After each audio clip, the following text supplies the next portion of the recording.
Hello everyone, welcome back to the PulmoCare ICU series. I am Dr. Kalim Khan.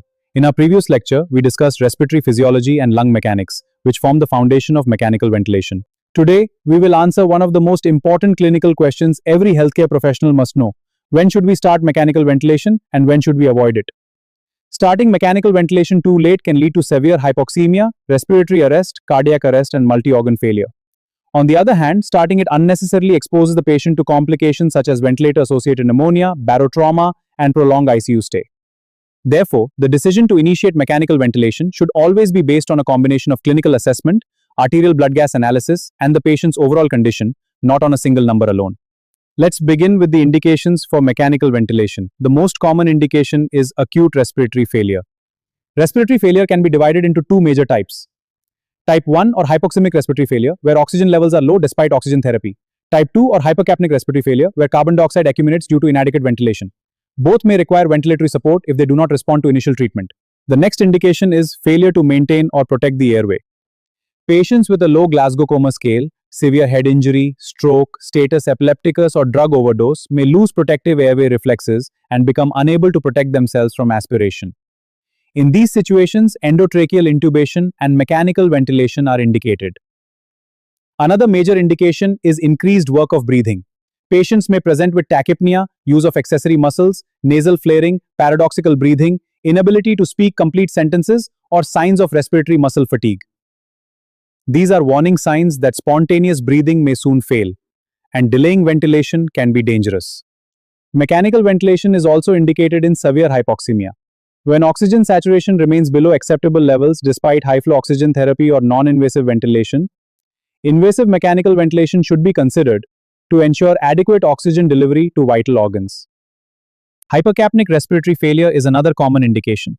Patients with COPD exacerbation, neuromuscular disease, chest wall disorders, or severe obesity hypoventilation may develop rising carbon dioxide levels accompanied by respiratory acidosis. If medical therapy and non-invasive ventilation fail, invasive mechanical ventilation becomes necessary. There are several disease-specific indications as well. Patients with acute respiratory distress syndrome, severe myonia, septic shock, pulmonary edema, major trauma. Severe asthma, neuromuscular disorders such as Guillain-Barré syndrome or myasthenia gravis, post-operative respiratory failure, or cardiac arrest often require mechanical ventilation as part of their critical care management. Now let's discuss important clinical signs that suggest impending respiratory failure. These include respiratory rate greater than 35 breaths per minute, respiratory rate less than 8 breaths per minute, persistent oxygen saturation below 90% despite oxygen therapy, altered mental status, inability to clear secretions, cyanosis, exhaustion, and episodes of apnea.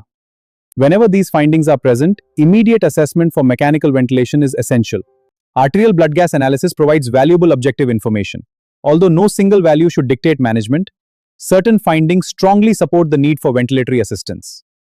These include severe hypoxemia with a PaO2 below 60 mm of mercury despite oxygen therapy, respiratory acidosis with a pH below 7.25 associated with elevated PaCO2, or rapidly worsening blood gas parameters despite optimal treatment.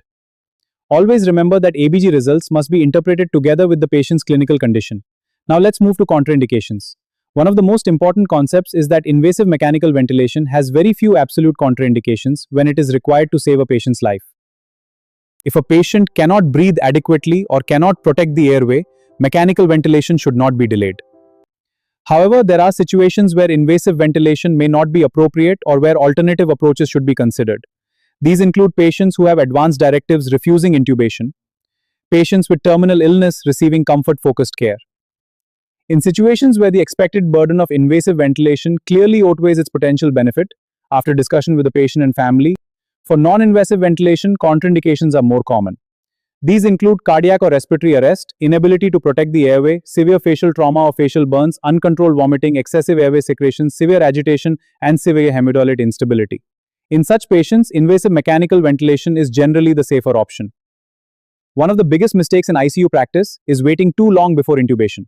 Patients often show early warning signs before complete respiratory failure develops.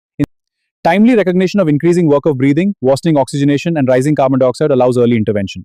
Altered mental status and respiratory fatigue are also key indicators for prompt action. Let us summarize today's lecture on mechanical ventilation. Mechanical ventilation is indicated in patients with respiratory failure, inability to protect the airway, severe hypoxemia, hypercapnia with respiratory acidosis, respiratory muscle fatigue, and many life-threatening critical illnesses such as ARDS, severe pneumonia, COPD exacerbation, and septic shock are other indication of mechanical ventilation. Therefore, the decision to initiate mechanical ventilation should always be based on a combination of clinical assessment, arterial blood gas analysis, and the patient's overall condition, not on a single number alone. Absolute contraindications to life-saving invasive mechanical ventilation are extremely rare. While non-invasive ventilation has several important contraindications that every clinician must recognize. Facial trauma, recent GI surgery, and airway protection issues are key examples. Remember one simple clinical principle: treat the patient, not just the numbers. Early recognition and timely initiation of mechanical ventilation can save lives, while unnecessary delay may worsen outcomes. In the next chapter, we will discuss ventilator components and the breathing circuit. You will learn the function of every major part of the ventilator, understand how gas travels from the machine to the patient's lungs, and gain the confidence to identify each component before starting mechanical ventilation. Thank you for attending today's lecture. If you found this session useful, please like the video, subscribe to the PulmoCare channel, and share it with your colleagues. I am Dr. Kalim Khan, and I will see you in the next chapter. Until then, keep learning, keep questioning.